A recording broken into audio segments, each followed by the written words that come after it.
Hey guys, it's Bella. Welcome back to my channel. Long time no see. It's been a while. It has been a while, and that's my fault. But we've had my family and Kerry's family visiting like consecutively. My family was here, then they left, and then Kerry's family was here, and we just kind of wanted to make the most of our time with them because we live so far away from them now that, you know, we just miss them and we just wanted to really soak up the time that we had with them. And I also keep getting sick. I don't know what is in this London air. I hadn't been sick for like 2 years before we moved here. And now I've been sick like 3 times in the past 2 months. It's an issue. I'm over it. So if during this video it sounds like I'm out of breath or my breathing sounds weird or you hear some weird like breathy noises as I'm talking, it's because I'm still getting over a current sickness. Like every 2 seconds I'm taking a break off camera to go and cough. And this cough is like, it's making me sound like I've got a smoker's laugh. I don't think I'm sick anymore, but this cough is just like lingering in my chest. And it's really annoying, so sorry about it.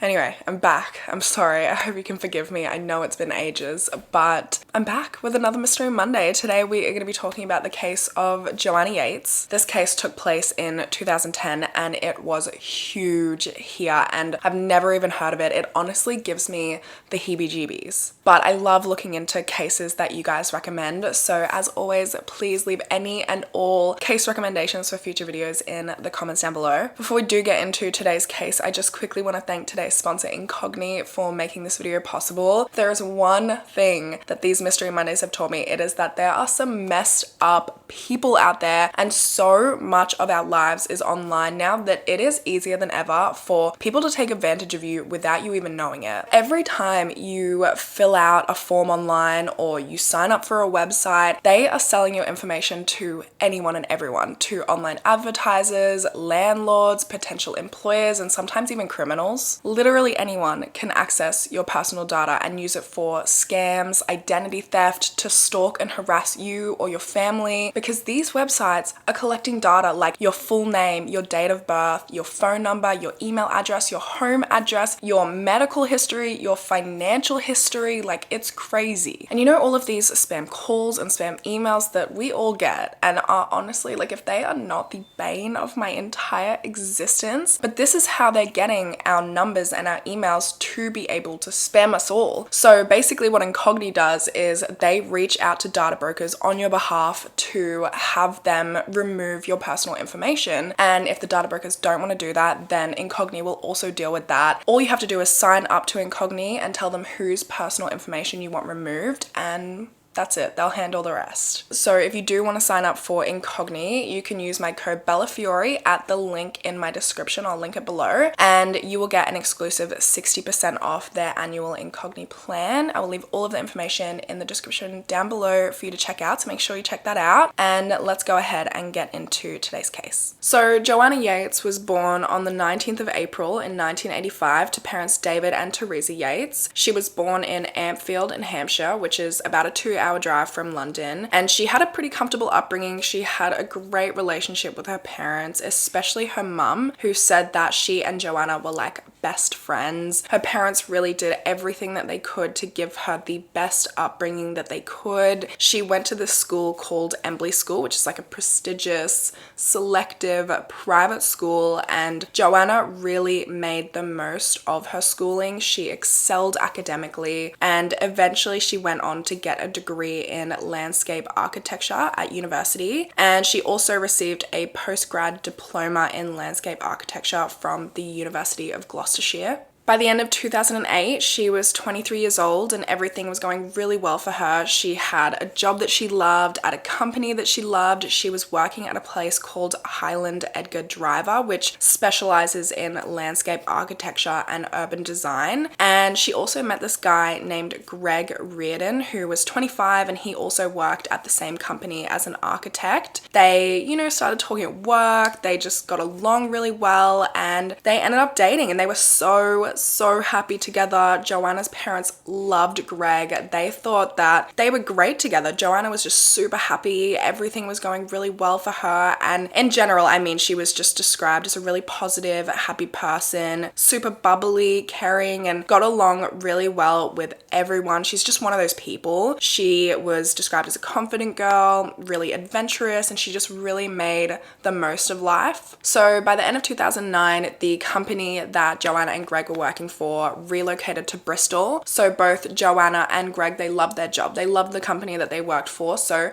they also decided to move to Bristol, and they moved together. So they were moving to Bristol. They were going to move in together in Bristol, which they were just so excited for. The relationship was going so well. Like, this was it for Joanna, this relationship. Greg also said that he believed that he and Joanna would get married one day. So they were just so excited to move in together. Joanna couldn't wait to decorate this flat together. Like, moving in with your boyfriend is such an exciting time, but they weren't just moving in together. They were also moving to this new city. It was just this really big, exciting time in their lives. Shortly after they made the move, Joanna got a job offer and she accepted and went to work at this new architectural firm. And then shortly after that, in October of 2010, she and Greg decided to move flats. So they moved into 44 Cambridge Road, which was in an upmarket area of Bristol called Clifton. It was a ground floor flat. It was part of a building of flats, but they never actually had to go into the building because they had their own entrance on street level. So moving forward to the 17th of December in 2010, Greg leaves that morning to go to Sheffield to visit his family for Christmas, and Joanna, after work, goes out and gets some drinks with some of her colleagues at the Bristol Ram pub. And while she's there, she's telling them how she's like dreading the upcoming weekend because it's going to be, you know, her first time in the apartment alone without Greg, the first weekend alone without him, and she's just kind of not looking forward to it. But the weekend after that, they were going to be hosting a little Christmas party, and Joanna loved Christmas. Like, Christmas was her favorite time of the year.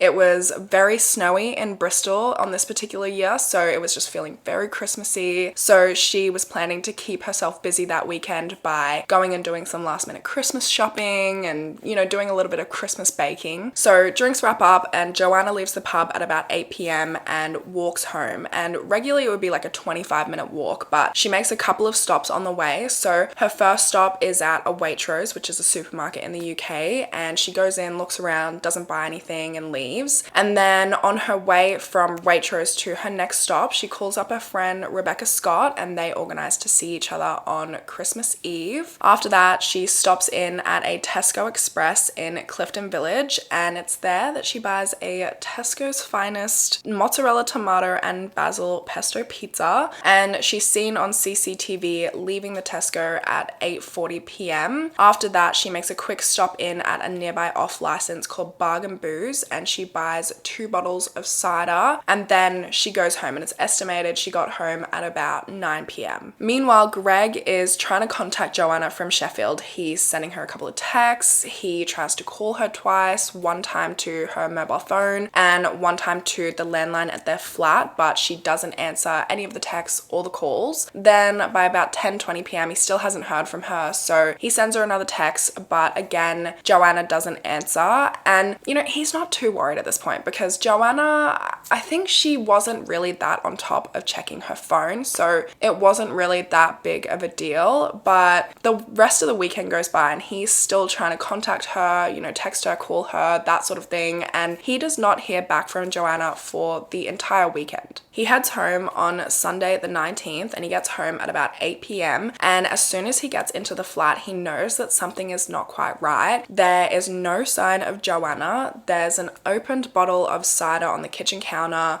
The rubbish hasn't been taken out since he left, and it looks like nobody has been taking care of their cat either. Like, the cat is looking pretty neglected. And initially Greg is kind of annoyed because, you know, she's left the house in this state. She hasn't let him know that she's going to be going out. She hasn't replied to him all weekend, and she hasn't looked after the cat at all. But then he notices that her bag, her wallet, her keys are all still at the house, and he knows that something is just not quite right. He's kind of trying to stay optimistic. He's thinking maybe she got locked out of the house and she couldn't contact him or something. I mean, it doesn't really make sense because surely she would find some way to contact him or get a locksmith to get into the house, but I think he's just trying to remain optimistic. You don't want to think of the worst case scenario right off the bat, right? So he gives it until 9 p.m. because 9 p.m. is when he and Joanna normally sit down to watch The Apprentice, but it's 9 p.m. Joanna doesn't come home. He still hasn't heard from her. So he gives her mobile a call, and that is when he hears her mobile ringing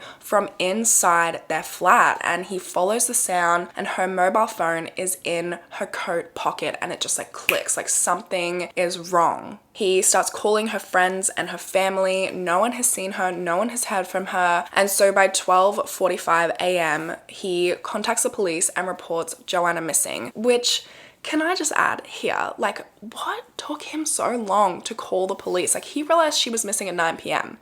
and then he didn't contact the police until 12:45 a.m. He hadn't heard from her all weekend. Gets home, cat hasn't been fed all weekend, rubbish hasn't been taken out, all of her stuff is at home, all of it.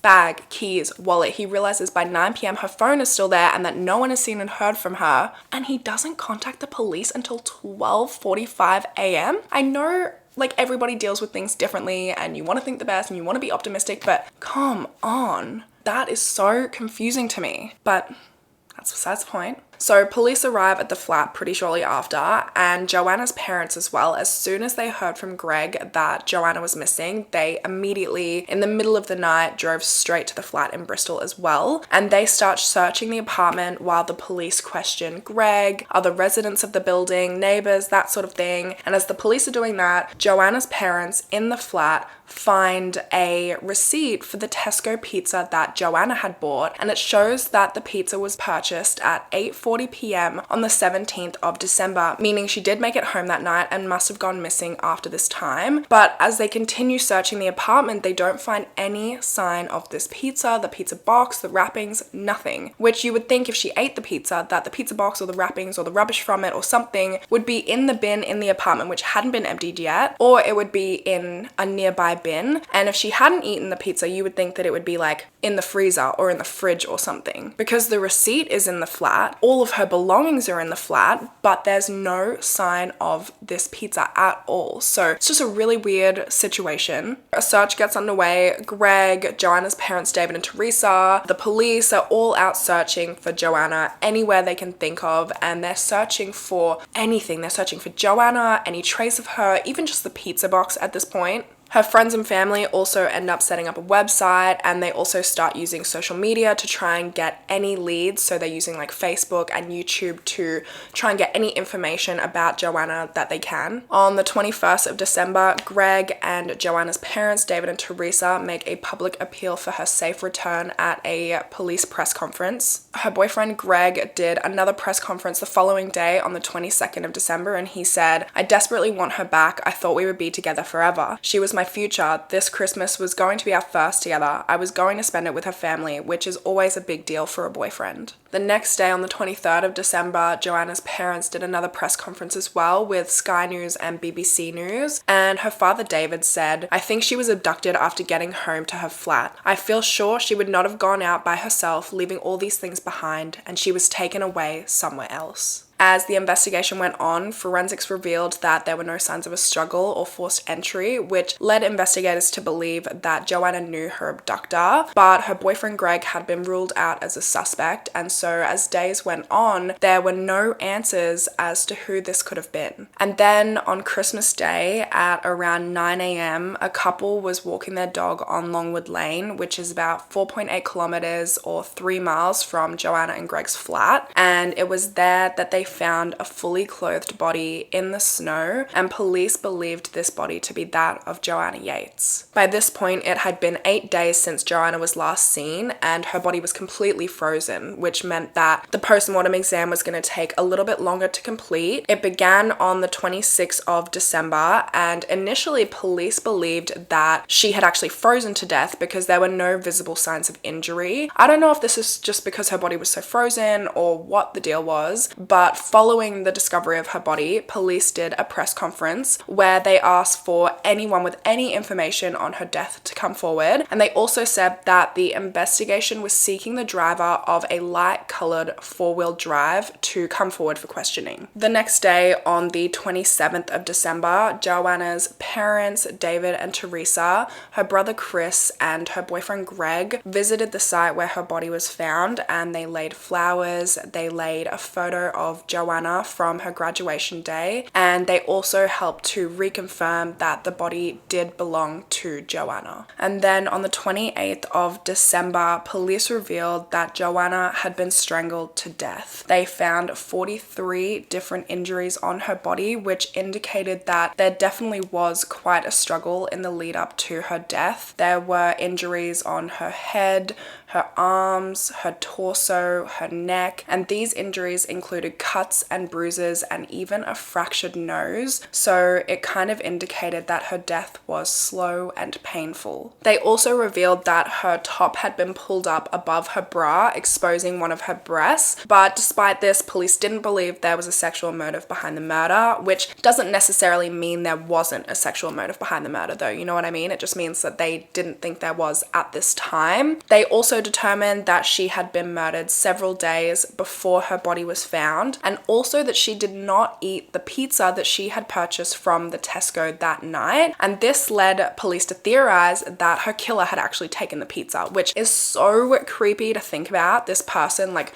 murdering someone, seeing that they had a frozen pizza and being like, oh, that's convenient, let me just take that home for dinner tonight, after literally murdering somebody. People are so cooked. Now, of course, after these findings, the investigation was turned into a murder investigation and was titled Operation Braid. And the team consisted of 80 people, 30 of whom were detectives. And it was led by Detective Chief Inspector Phil Jones, who was a senior officer with the Avon and Somerset Constabulary's Major Crime Investigation Unit. And it was a huge investigation. It actually became one of the Constabulary's biggest investigations in its history. Phil Jones said that they were inundated with thousands of calls and leads, and that they were going through and exhausting every single possible avenue and lead that they were provided with. They looked through over 100 hours of CCTV footage. They seized 293 tons, so 293,000 kilos of rubbish from the area surrounding Joanna and Greg's apartment, which they were sorting through. There was a £10,000 reward offered by Crime Stoppers and a £50,000 reward offered by The Sun, so £60,000 in total for any information that led to a conviction. And then on the 30th of December, so 5 days after Joanna's body was found, police arrested a 65-year-old man named Christopher Jeffries. He was Joanna's landlord, and he also lived in the flat directly above hers. And after they arrested him, they also took his car, which was a silver Chrysler that had been parked on the street in front of the property. So Chris was a retired school teacher who helped run a neighborhood watch scheme, and he was described as an eccentric pillar of society. And he originally came to police's attention when he mentioned that he had seen Joanna leaving her flat with 2 other people talking in hushed tones at around 9 p.m. on the night that she disappeared, so the 17th of December. And this would make him the last person to ever see Joanna alive. And this information somehow got leaked, it got out to the public, to the media, and so when he sort of started getting questioned by the media about seeing Joanna and what happened, he sort of started backtracking and saying, no, like I can't say that I actually did see Joanna that night, and it was just kind of a weird situation, I guess. But then they also found out that Chris had actually helped Greg jumpstart his car just hours before Greg left for Sheffield on the day that Joanna disappeared, on the 17th of December. So he knew that Joanna was going to be home alone for the weekend. So yeah, they arrest him on the 30th of December, they bring him in for questioning, and there is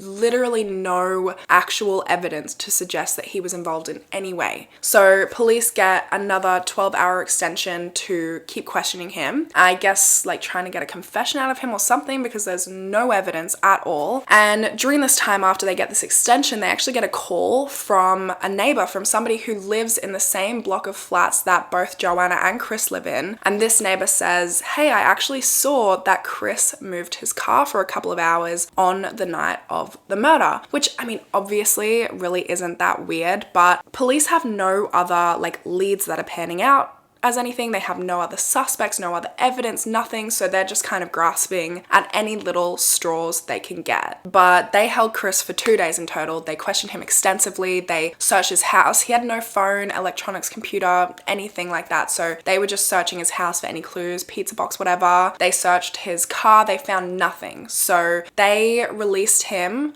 on bail on the 1st of January and they ruled him out as a suspect. But the thing is, by the time they released him, the damage was already done. The fact that his name was put out there as a suspect, the media had just gone crazy. They were bashing him and they totally ruined his reputation. It was like on another level. The UK media is so brutal. It's unbelievable. It's like outrageous. If you're a murderer, okay, you kind of deserve it, right? If you're like a proven murderer or something, you kind of deserve it. But this guy was simply brought in for questioning. There was no evidence against him whatsoever. But because he was brought in for questioning, the UK media was like, okay, fuck this guy. It's like he was vilified for just like being a friendly guy, being a nice guy. Like, he helps Greg out with his car. God forbid he's just trying to be a nice neighbor. Then he tries to help the police out with some information that he might have. And the UK media is just like, okay, this guy is the worst. He ended up having to sue like 8 different newspapers, and all 8 newspapers had to publicly apologize to him for their reports on him. And they also had to pay him damages, as they should. And then the police also had to publicly apologize for the distress he suffered, you know, during their investigation, but his name never should have been out there in the first place, really. Anyway, police continue on with their investigation and they're following every single lead. More witnesses are surfacing every day. One woman comes forward to say that she actually attended a party at a flat across the road from Joanna and Greg's apartment. There was about 20 people at this party and she stepped outside to have a cigarette at about 9 p.m. and she heard a woman screaming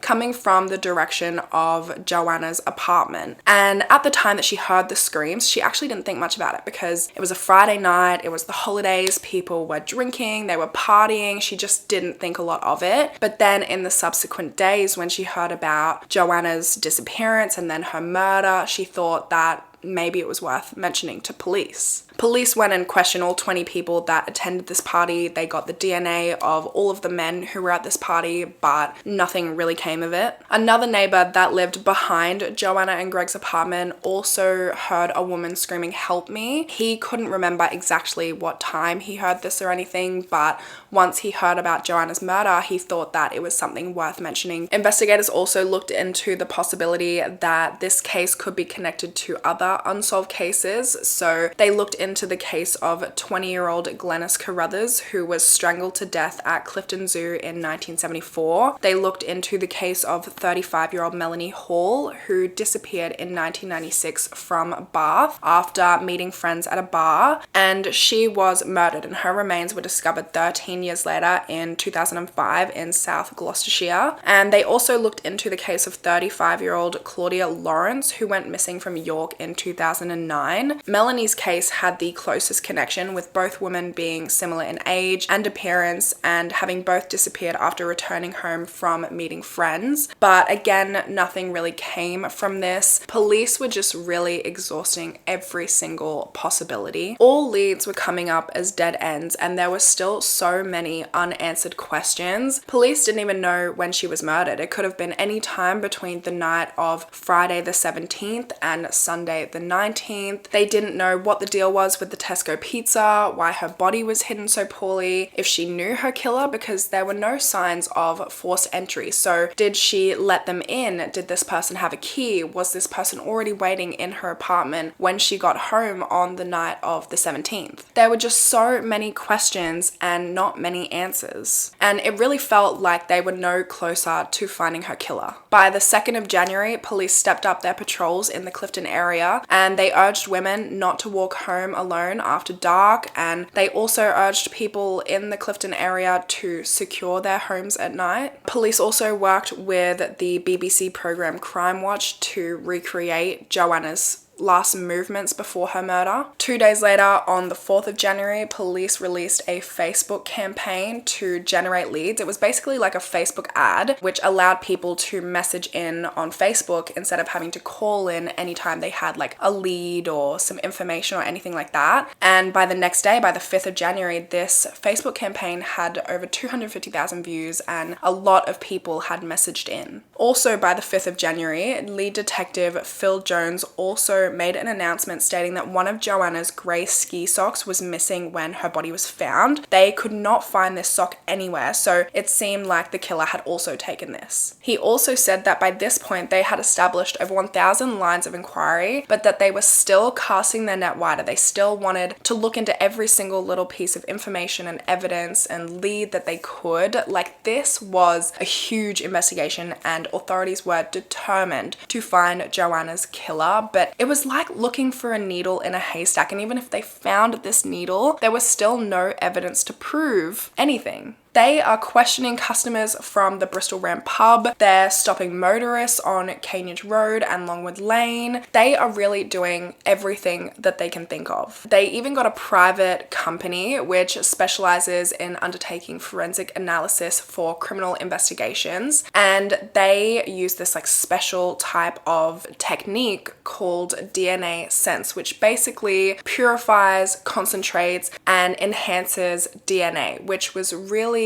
helpful in this case because obviously Joanna's body was completely frozen, which made it really hard to gather any DNA evidence from her body. But using this DNA sense technology, they were actually able to extract some DNA from under her clothes. And they didn't know if it was like saliva, semen, or just touch DNA, but it was DNA nonetheless. And even the fact that they were able to find it under her clothes kind of gave investigators more of an insight into the crime itself. Obviously, up until this point in the investigation, they didn't believe it was a sexually motivated crime, but the fact that the DNA was found under her clothes indicated that it actually may have been. And even the Bristol MP at the time said that she would support police getting DNA from every single man in Bristol if they thought that it would help. Like, this case was massive. Investigators even started tracking the movements of several registered sex offenders in the area to kind of gather their whereabouts for the night of the 17th of December when Joanna disappeared. But finally,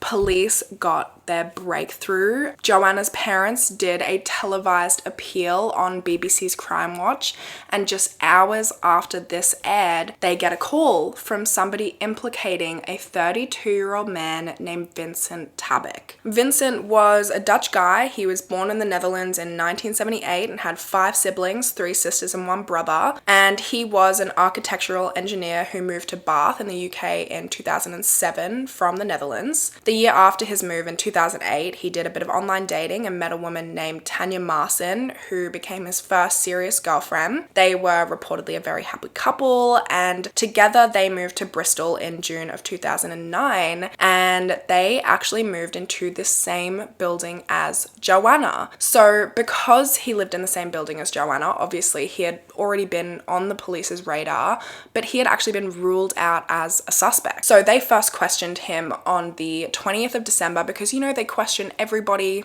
in the building that Joanna lived in, all of her neighbors, all of that sort of thing. So they questioned him and he denied knowing anything, said he didn't even know who Joanna was, even though they lived in the same flat building, which honestly wasn't that weird to police because, I mean, I don't know any of the people that live in my flat building either. They also went and searched his apartment on the 23rd of December, which again was just routine. They're just searching everybody who lives in the same building as Joanna. And when they search his flat, they find nothing. That same day, on the 23rd of December, he and his girlfriend Tanya leave to go and spend Christmas with Tanya's family in Cambridge. But the next day, they give him a call anyway on the 24th of December. And again, it's just another routine thing. They're just trying to kind of gather his whereabouts on the day that Joanna went missing. And he told them that he was home all night until he had to leave at 2 a.m. to go and pick his girlfriend Tanya up from a work party. So at that point, he was pretty much ruled out as a suspect. And I think this also had a little bit to do do with the fact that at this point they were kind of focusing their investigation a lot on Chris Jeffries. Vincent was even allowed to leave the country. He left the country on the 28th of December so that he could go and spend some time with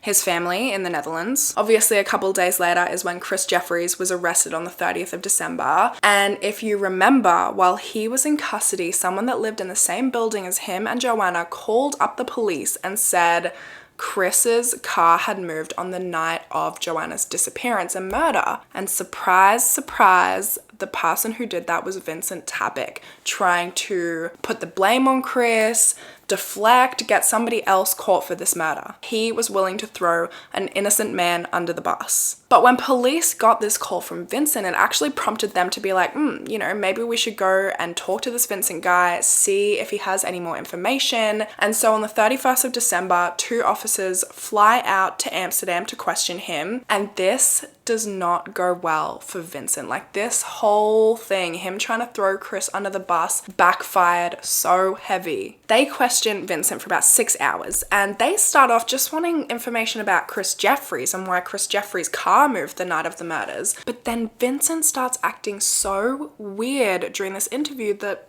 they start looking at him sideways, right? He is just like way too interested in the forensic analysis of this investigation, and then his story changes from the night of the murders. So originally, obviously, he said he didn't go out until he had to go and pick his girlfriend Tanya up from a work party at 2 a.m. But during this interview, that changes, and he's now saying he actually went out twice before he went to pick Tanya up. He says he left once to go to Asda supermarket and another time to go out and take photographs. And then, totally unprompted, out of nowhere, he randomly mentions in this interview that he has stepped foot in Joanna's hallway. Joanna wasn't home, he was talking to Chris Jeffries, and then somehow while he was talking to Chris, he took a step into Joanna's hallway. I do not understand the logistics. I do not understand why he mentioned this unprompted for no reason. It was just so odd for him to bring up and self-sabotaging. This whole interview was such a dumpster fire for him, but a hallelujah for the investigation. And obviously, because he was saying all these weird things during this interview, police asked him for a DNA and a fingerprint sample, and he was kind of concerned about it, but he gave the DNA and the fingerprint sample, and police went off and sent that off for testing, because obviously they have the DNA that was found on Joanna's body, so they have something to compare this DNA to. And then shortly after that, on the 2nd of January, Vincent and Tanya return to Bristol, and they can't return to their flat because it's the whole building is cordoned off for investigation, so they go and stay with some friends. Shortly after that, the BBC Crime Watch appeal is aired, and a woman calls in, names Vincent. And I don't want to make any assumptions about who called up to implicate Vincent, but what I will say is that I read an article where the police said that they refused to confirm if she implicated her boyfriend. So eventually the DNA testing comes back as well, and it is a match to Vincent Tabak. His DNA is found on her breasts, her jeans, and underneath her knees, and it is 1 in a billion chance that this DNA does not belong to Vincent. So fat chance it's not him. And he is arrested on the 20th of January for the murder of Joanna Yeates. They detained and questioned him for 96 hours, and he refused to cooperate with police. He just kept saying, in response to all of their questions, he just kept saying no comment, no comment, no comment. He did try to say that the labs had made a mistake with their DNA testing, that the labs were insecure, or that the scientists had been paid to set him up. Come on, dude. Why would they be trying to set you up? Who even are you? Then after his arrest, they also went and searched his flat and his car again, and they found traces of Joanna's blood in the boot of his car. They also found fibers on Joanna's body that indicated she had come into contact with Vincent's black coat and with his silver Renault car. Then on the 8th of February, he was on remand and he went and talked to a chaplain there, and he believed that this conversation was privileged, that the chaplain couldn't go and tell anyone, which wasn't the case. So in this conversation, he actually admits to murdering Joanna. He comes in, he says, I've got something to tell you, it's gonna shock you, and then he admits to the murder and says that he's sorry. But then on the 5th of May, he goes in for a hearing and he enters a plea for manslaughter but not for murder. But this plea is actually rejected by the Crown. And then his trial date was set for the 4th of October in 2011 and was going to take place at the Crown Court of Bristol. In the lead up to his trial, police were still trying to gather more evidence, kind of figure out what his motive was, that kind of thing. And they searched his flat again, his car, and they also searched through his computer. And his search history was disturbing, to say the least. They found that he had an obsession with violent pornography that depicted women being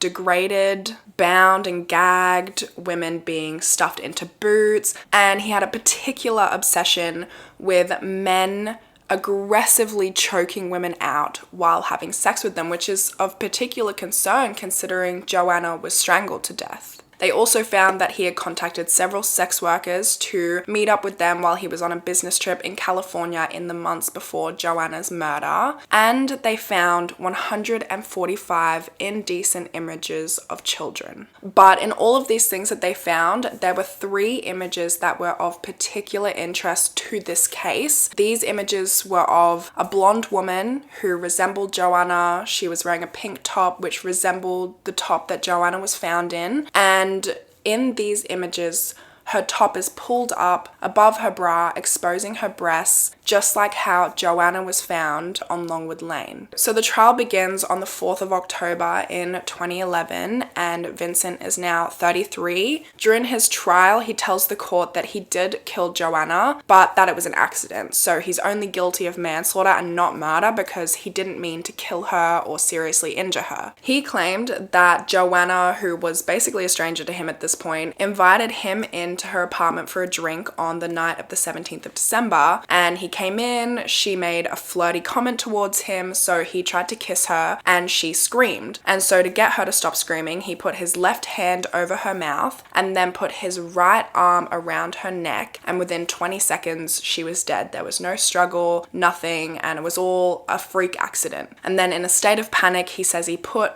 her body in his boot and went and dumped her body on Longwood Lane. But this story did not match the evidence, and the prosecution told a very different story. Joanna's body told a very different story. The prosecution claimed that he watched her get home on the night of the 17th of December. He had admitted that he was attracted to her. He knew that she was going to be home alone that weekend. I believe, like, the landlord, Chris Jeffries, may have mentioned it in passing or something. And so a couple of minutes after she got home that night, he made an excuse to go and knock on her door. And this would have been the first time that they ever met, right? Joanna answers the door and he overpowers her and makes his way into her hallway where he attacks her. He was a full 30 centimeters or a full foot taller than Joanna, so he uses his height to overpower her and pin her to the ground by her wrists, and this is when she fights back and a struggle ensues, and it's where she receives the 43 injuries to her head,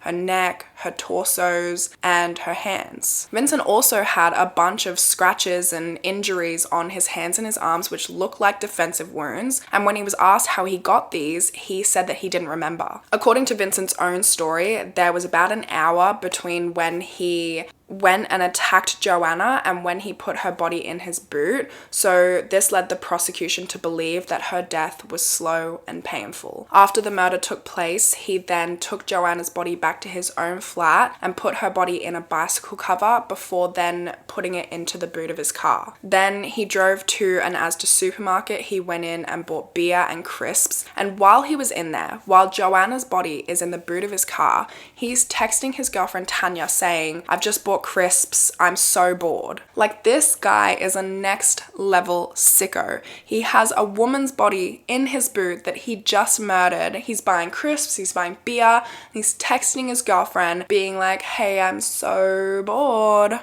just bought some crisps, what you up to?" Then he goes back to his apartment. He's there for about 20 minutes and then he leaves and he goes and dumps Joanna's body at Longwood Lane in the snow. And there's also blood on like the wall next to where her body was dumped, indicating that he like tried to push her body over this wall, but he couldn't. The prosecution also said that this was a calculated attack. He knew what he was doing. He wasn't panicked. He didn't lose control. He was very calculated and he demonstrated an ability to cover his tracks. In fact, after the murder, he made a whole bunch of searches relating to the murder. And in the weeks following as well, he Googled maps of Longwood Lane. He Googled when the rubbish in the area would be collected. He looked up sentences for manslaughter and murder. He Googled the difference between manslaughter and murder. He also Googled the definition of sexual assault. He was constantly looking at the Avon and Somerset police website looking for any updates on the case. He looked up information on how body decomposition works. He looked up how forensic analysis and forensic identification works. And he would also like look up Joanna's name and updates on the case, and he would flick between that and porn websites like back and forth. So it was clear that he was getting off on Joanna's murder. After the murder, everyone that knew him also said that he was acting completely normally, like there was no remorse at all. None of them would have had any indication from his behavior that he was involved in this murder. He even went to a dinner party with friends, and at this dinner party, he started joking about the investigation and said he made a comment that like the killer must be a crazy detached person. During the investigation, it also came out that he told police at one point that he had eaten pizza on the night of Joanna's murder. So odds on this being the Tesco pizza that Joanna purchased, and the receipt made it home, but the pizza was nowhere to be found. I'd say chances are pretty good. And it actually grosses me out thinking about this man like going home and heating up that pizza and eating it after dumping her body. As the trial came to an end, Vincent also told jurors that he had thought about ending his own life twice. Oh, woe is me. And he also apologized to Joanna's parents and said, you know, I'm sorry for putting you through a week of hell after strangling their daughter. The trial ended on the 28th of October and the jury came back, and by a 10-2 majority, they found Vincent Tabak guilty of the murder of Joanna Yeates, and he was sentenced to life in prison with a minimum term of 20 years. Despite this verdict, there has never been any motive like concretely put out there. Vincent has never given a motive. He's never even admitted to the murder, only to manslaughter, to accidentally killing her. But it is obviously due to his search history and that sort of thing, theorized that this was an opportunistic, sexually motivated murder. In 2015, he was also charged with a string of sexual offenses for the child pornography that was found on his computer, and he received another 10 months for this, but this would be served concurrently with his murder sentence. Last year in 2022, he was moved from a maximum security prison to a lower risk prison in Winchester, meaning he will now have a cushier life in prison. He did try to make a bid to move to the Netherlands, but this was thankfully denied because they would have been more likely to offer him parole after his 20-year minimum term. But he's going to be eligible for parole in 2031. But that is everything for this case. That's it from me today. As always, I would love to discuss your thoughts in the comments down below, because this case honestly creeps me out so much because it could have been anyone. It's anyone who has a creepy Vincent neighbor, anyone who was living in his building, a girl that was home alone on that Friday night, it could have been them. And the fact that he had a girlfriend as well, like I wonder what he was like at home, if she had any inkling that he was a freak, that he was contacting sex workers while he was on a business trip in California. Like, I wonder if she had any idea of what he was like. It is just so scary to think about the fact that there are just men like this in the world, people like this in the world, and anyone could be living next to them and in the same building as them. My heart really, really goes out to Joanna's family and her boyfriend Greg. They seemed like such a happy couple. They had, you know, their whole lives ahead of them. And I really hope that this Vincent guy never gets let out of prison. But yeah, that's it for me today, guys. I hope you have a great rest of your day, and hopefully I will see you in my next video. Bye, guys.